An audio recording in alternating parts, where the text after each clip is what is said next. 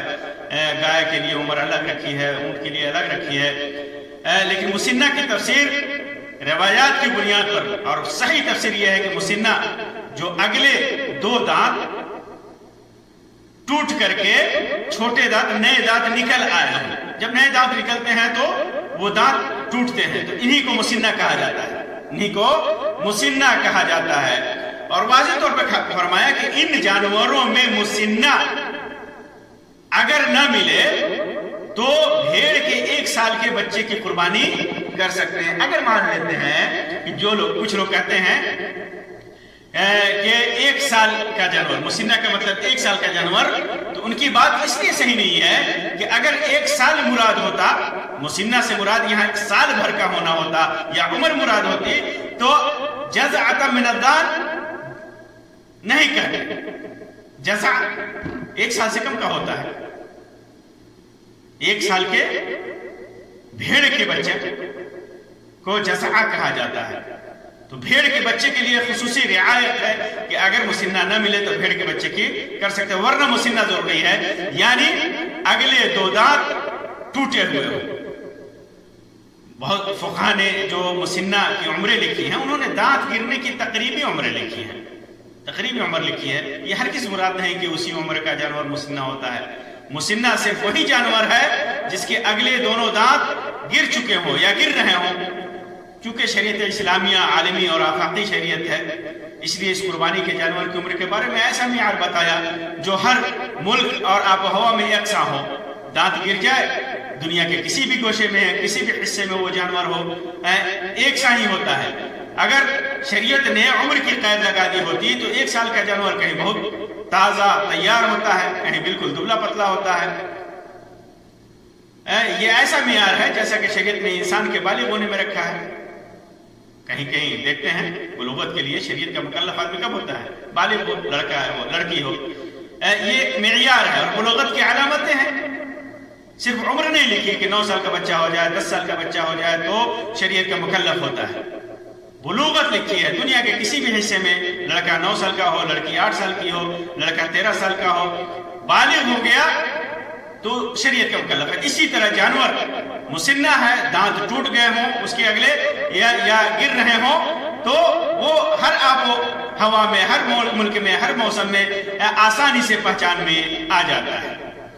تیسری چیز، جانور کیسا ہو، اس کی رعایت بھی ضروری ہے قربانی کے لیے، یعنی جانور کے شرائط کیا ہیں۔ تو یہ واضح رہے کہ قربانی کے جانور کو موٹا تازہ کرنا مستحب ہے۔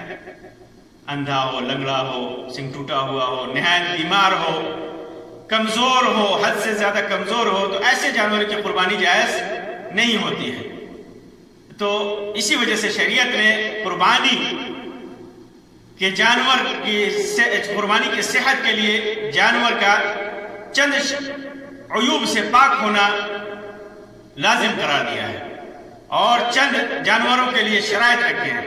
اور جیسا کہ میں نے پہلے بتایا کہ قربانی کا جانور بہیمۃ الانعام ہی سے ہونا چاہیے، اونٹ، گائے، بھیڑ اور بکری میں سے ہونا چاہیے۔ ہر جانور جن کا کھانا حلال ہو اس کی قربانی کرنا جائز نہیں ہے، جیسے ہرن ہے، گھوڑا ہے، نیلگائے ہے، مرغی ہے، یا اس طرح کے جانور ہے، بھینس ہے۔ حالانکہ بہت سارے علماء نے بھینس کو گائے کی نسل سے قرار دیتے ہوئے اس کی قربانی کو جائز قرار دیا ہے کہ گائے کی نسل سے ہے بھینس، اس وجہ سے اس کی قربانی جائز ہوگی۔ لیکن یہ قول محل نظر ہے، ایک لمبی بحث ہے۔ خلاصہ یہ ہے کہ بھینس کی قربانی سے بھی آدمی کو بچنا چاہیے، کیونکہ نصوص میں بھینس کا ذکر نہیں ہے، صرف 4 قسم کے جانوروں کا ذکر ہے، اور وہ ہے اونٹ، گائے، بھیڑ اور بکری، انہی کی قربانی کرنی چاہیے۔ اسی طرح جانور کے لیے ایک شرط یہ ہے کہ حدیث میں ذکر کیے ہوئے عیوب سے پاک ہو، عیب نہ ہو، ایسا عیب نہ ہو جس کا ذکر حدیث میں ہے۔ اللہ کے رسول صلی اللہ علیہ وسلم نے فرمایا، جیسے کہ امام احمد نے، امام ابو داؤد نے، امام ترمذی نے، امام نسائی نے، امام ابن ماجہ نے روایت کیا ہے، علامہ البانی نے اس روایت کو صحیح قرار دیا ہے، 4 لا تجوز فی الضحایا، قربانی میں 4 قسم کے جانوروں کی قربانی جائز نہیں ہے۔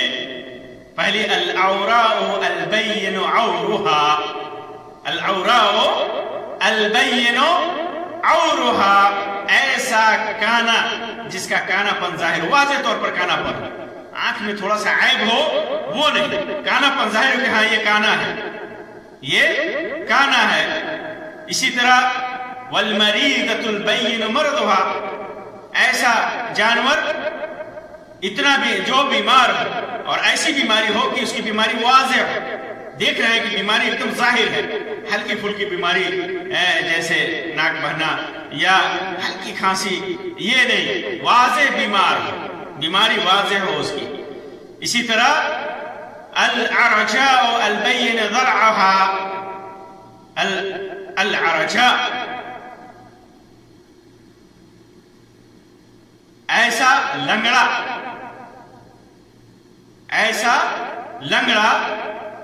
جس کا لنگڑا پن ظاہر ہو، ایک دم واضح طور پر لنگڑا کے چل رہا ہے، ہلکا پھلکا اگر مائل ہو کر کے چلتا ہے تو نہیں، لنگڑا پن جس کا ظاہر ہو، ہلکا لنگڑا کر کے چل رہا ہے، ہلکا پھلکا لنگڑا پن واضح نہیں ہے، بس شک ہے، تو اس کی قربانی جائز ہے۔ لیکن اتنا لنگڑا ہو جس کا لنگڑا پن واضح ہو، چل رہا ہے لنگڑا کر کے، تو ایسے جانور کی قربانی جائز نہیں ہے۔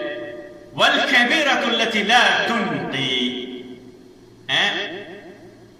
ایسا دبلا پتلا یا ایسا بوڑھا جانور جس کی ہڈی نمایاں ہو، لگے کہ اس کی ہڈی میں گودا ہی نہیں ہے، ہڈی میں گودا ہی نہیں ہے، گوشت ہی نہیں ہے، تو اتنے دبلے پتلے جانور کی قربانی جائز نہیں ہے۔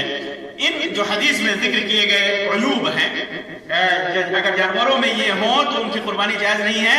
ان عیوب پر قیاس کرتے ہوئے علماء نے چند اور عیوب کو لکھا ہے، انہی پر قیاس کرتے ہوئے کہ اگر یہ عیوب ان جانوروں میں ہو تو ان کی قربانی جائز نہیں ہے۔ جیسے سینگ ٹوٹا ہوا ہو، وہ جانور جس کا سینگ ٹوٹ گیا ہو بعد میں، اس کی قربانی جائز نہیں ہے، چاہے سینگ جیسے بھی ٹوٹا ہو۔ البتہ ایسا جانور جو پیدائشی سینگدار نہیں ہے، اس کا سینگ پیدائشی نہیں ہے، تو ایسے جانور کی قربانی کر سکتے ہیں۔ اسی طرح اندھا جانور اگر اندھا ہو تو اس کی قربانی نہیں کر سکتے۔ اسی طرح جانور اگر بکری ہے یا اونٹنی ہے یا گائے ہے اور قریب الولادہ ہے، اس کی ولادت قریب ہے اور ولادت میں پریشانی آ رہی ہے، تو اس کی بھی قربانی جائز نہیں، یہاں تک کہ ولادت کا خطرہ ٹل جائے اور وہ جانور صحیح سالم ہو جائے تو اس کی قربانی کر سکتے ہیں۔ اسی طرح اونچائی سے گرنے یا گردن وغیرہ گھٹ جائے جس کی وجہ سے موت لگتا ہو کہ اس جانور کی موت قریب ہے، اونچائی سے گر جائے، گردن گھٹ جائے کسی چیز میں، اب لگے کہ ہاں یہ بچے گا ہی نہیں، یہ جانور بچے گا ہی نہیں، تو اس کی قربانی نہیں کرنی یہاں تک کہ خطرہ ٹل جائے۔ ہاں یقین ہو گیا کہ اب اس کی موت نہیں ہوگی تو اس کی قربانی کر سکتے ہیں۔ اسی طرح ایسا جانور جو کمزوری کی وجہ سے چلنے پھرنے سے معذور ہو، چل پھر نہیں پاتا، ٹھیک سے چل پھر نہیں پاتا، اتنی کمزوری ہے، تو ایسے جانور کی قربانی جائز نہیں ہے۔ اسی طرح اگلے یا پچھلے پاؤں میں سے کوئی پاؤں کٹ جائے تو اس کی قربانی جائز نہیں ہو۔ لنگڑے کی جب قربانی جائز نہیں تو پاؤں کٹ جائے تو اسی پر قیاس کیا جائے گا۔ اسی طرح جس جانور کا پیٹ بد ہضمی کی وجہ سے پھولا ہوا ہو، اتنا زیادہ پھولا ہوا ہو، واضح طور پر لگ رہا ہے کہ اب یہ جانور بچنے والا نہیں، یہاں تک کہ اس کو افاقہ ہو جائے یا وہ جانور اچھا ہو جائے، خطرہ ٹل جائے۔ یا اسی طرح اونچائی سے گرنے کی وجہ سے اگر جانور بے ہوش ہو جائے تو اس کی بھی قربانی کرنے سے بچنا چاہیے یہاں تک کہ بے ہوشی ختم ہو جائے۔ اسی طرح جس جانور کا کان کٹا ہوا ہو یا پھٹا ہوا ہو، ایسے جانور کی قربانی علماء نے لکھا ہے کہ مکروہ ہے۔ اسی طرح اگر جانور کا دم کٹ جائے تو ایسے جانور کی قربانی بھی نہیں کرنی چاہیے اگر دم پیدائشی طور پر نہ ہو۔ پیدائشی طور پر ایسے جانور کی بہت ساری قسمیں جن کے دم نہیں ہوتے، بہت کم ایسے جانور ملتے ہیں، لیکن اگر دم پیدائشی نہیں تو اس کی قربانی جائز ہے۔ یہ جانوروں میں یہ عیوب اگر ہیں تو ان کی قربانی جائز نہیں ہے، ان عیوب سے پاک ہو، سالم ہو، یہ شرط ہے تو اس کے جانور کی قربانی جائز ہے اگر ان عیوب سے پاک ہے۔ چند اور شرائط ہیں قربانی کے لیے، چند اور شرائط ہیں، جیسے جس جانور کی قربانی کرنی ہے وہ اس کا مالک، اس جانور کی ملکیت قربانی کرنے والے کو حاصل ہو، چاہے وہ خود اس کا مالک ہو یا شرعی طور پر کسی نے اجازت دیا ہو، کسی نے کہہ دیا کہ میرا جانور ہے، آپ ذبح کر لیجئے، پیسہ بعد میں دیجئے، یا میں نے ہدیہ کر دیا، آپ ذبح کر لیجئے، تو ملکیت ضروری ہے۔ اگر ملکیت نہیں ہے، دوسرے کی جانور ہے، ایسے اٹھا کر کے ذبح کر لیا تو اس کی قربانی نہیں ہوگی۔ بغیر پوچھے کسی کا جانور لے کر کے ذبح کر لیا، قربانی نہیں ہوگی۔ چوری کے جانور کی قربانی کر لیا، اس کی قربانی نہیں ہوگی۔ اسی طرح اگر جانور گروی رکھا ہوا ہو، کسی نے قربانی کا جانور ہے اس کو گروی رکھ دیا کہ ہم پیسہ دیں گے تو یہ جانور واپس لیں گے، اور اب تک اسے واپس نہیں لیا، ابھی گروی کی حالت میں ہے، اس جانور کی قربانی جائز نہیں ہے جب تک کہ اس گروی پڑے جانور کو اپنے ملکیت میں نہ کر لے۔ اسی طرح ایک شرط یہ بھی ہے کہ شریعت کی جانب سے متعین وقت ہونا چاہیے، یعنی یوم النحر ہونا چاہیے، قربانی کا دن، قربانی کے دن، اور وہ یوم النحر شریعت کی جانب سے متعین کیا ہے؟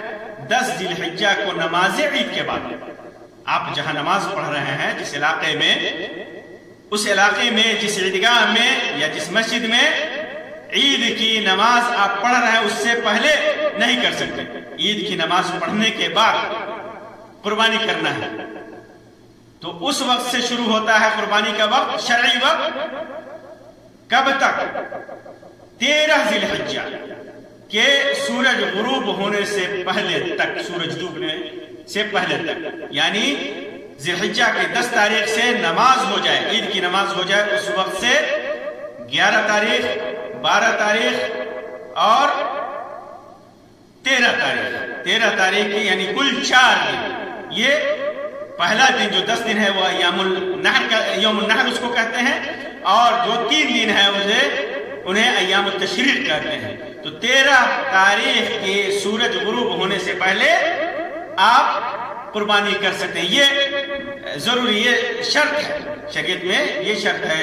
اگر کوئی سورج غروب ہونے کے بعد 13 تاریخ کو کرتا ہے اس کی قربانی نہیں ہوگی، اور 10 ذی الحجہ کو نماز ہونے سے پہلے اگر قربانی کرتا ہے تو اس کی قربانی نہیں ہوگی. تو یہ عید الاضحیٰ میں قربانی کرنے کے لیے جانور سے متعلق یہ چند مسائل تھے. اللہ تبارک و تعالیٰ سے دعا ہے کہ اللہ تبارک و تعالیٰ ہمیں قرآن و سنت کے مطابق عمل کرنے کی توفیق عطا فرمائے اور ہمارے تمام نیک اعمال کو قبول فرمائے. آمین یا رب العالمین. وآخر دعوانا ان الحمد للہ رب العالمین وصلی اللہ علی خیر خلق وسلم. والسلام علیکم ورحمۃ اللہ وبرکاتہ.